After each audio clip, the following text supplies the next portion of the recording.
Well, it's been a long time since I last did a video blog. My last video blog was on music video mashups, and this time I'll be doing a vlog on political video mashups. So we're going one step further in the process to look at a political stance. So what is a political video mashup? It draws upon Eisenstein's montage theories again. So there's likely to be two incompatible images that collide together to create conflict and antagonism, and I hope to project this in my own political mashup that I'll upload to YouTube in a couple of days, hopefully, when it's complete. So political video mashups are a form of activism and advocacy, hence its political stance. And I read a reading by Chuck Tyron, who also adds, political video mashups are driven by recombination and reproduction. This is kind of editing pieces together, so you're chopping bits and piecing it all together to create the final product. And he also adds, they rely on the media savvy of a digitally and culturally literate audience. So in order for the political mashups to be successful, people need to kind of recognise what is being recombined and what's being created, so the parts that are used in the mashup need to be recognisable to the audience. So a bit more on the Chuck Tyron and Richard Edwards reading, which is political video mashups as allegories of citizen empowerment.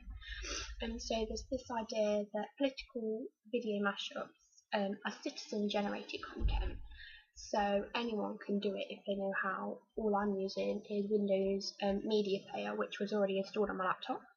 So it kind of empowers individuals because anyone can have a go at it, and a society as a whole, because they can use this kind of as a democratic tool for activism. And the fact that online users are doing more and more mashups, particularly political ones, just goes to show how easy it is and how accessible it is by anyone that wants to have a go. Another thing that Tyron and Edwards discuss is critical digital intertextuality. So intertextuality is kind of like the relationship between text. So it's the way recombinational features and active participation of users kind of collaborates together. So you're using your own creativity to contest, say, a political speech or something a feminist has said, or something on animal rights. I'm personally doing something about global warming, which should be quite interesting. But it's about being critical of certain media text, and then recombine them and piece them together, which is what a political mashup is all about. In order to construct a political video mashup, there are two types of constructions. So you've got your syntagmatic and your paradigmatic constructions, and these come together to create the mashup. So the paradigmatic is already the existing footage that's out there that you want to use to create your mashup, so what it's going to be based on. So these can be selected by using videos on the internet or photos. So obviously this can be quite limited if you can't quite find the footage you want, which I've personally found. And then the syntagmatic is the new footage being pieced together in a linear sequence, so it makes sense for the viewers to understand. So it kind of creates new meanings and controls the time and sequence of the video as a whole.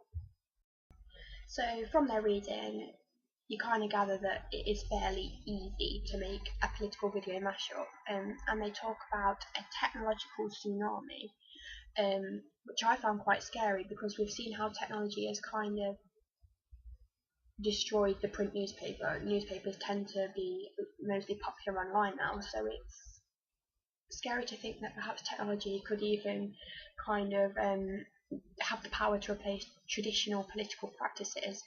Just goes to show how powerful technology is, but that also has quite a destructive nature. The second reading for this week was The Cute Cat Theory of Digital Activism by Ethan Zuckerman. So the cute cat theory is basically the majority of internet users want to use the internet for either looking at cute cats or pornography. And they access this via the likes of Flickr, Twitter and Facebook, which is also excellent tools to be used for social media activists.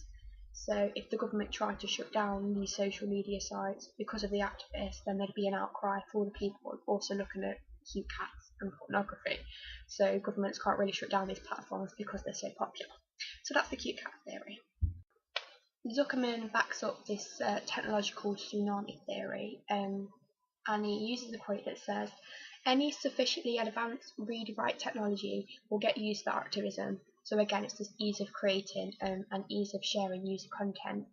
And he also talks about how social media, particularly Twitter, is fantastic for activism, and it can even keep activists out of jail. So they can tweet saying, "Oh, I've got to go to the police station to talk about something," and then if they don't later tweet that they're out of the police station, then people who follow them know that something's up. So for activists, it's a brilliant tool, and it's great for crisis reporting as well. Zuckerman also goes on to say how some activists actually see themselves as ad agencies for embarrassing the government. So the fact they're describing themselves as advertising agencies kind of makes it sound like it's a full-time job. It has become important. It's almost unstoppable, and it's also on an international scale. However, in order for activism to become viral, he does state that essentially making activism viral probably means making it funny as well as political and heart-wrenching. So this is kind of like a checklist that I'm going to try and follow when completing my political video mashup. It probably won't go viral, but I want to make it funny, obviously political, and kind of heart-wrenching at the same time. So if you can tick all these boxes, then it's likely that your political mashup is going to be successful.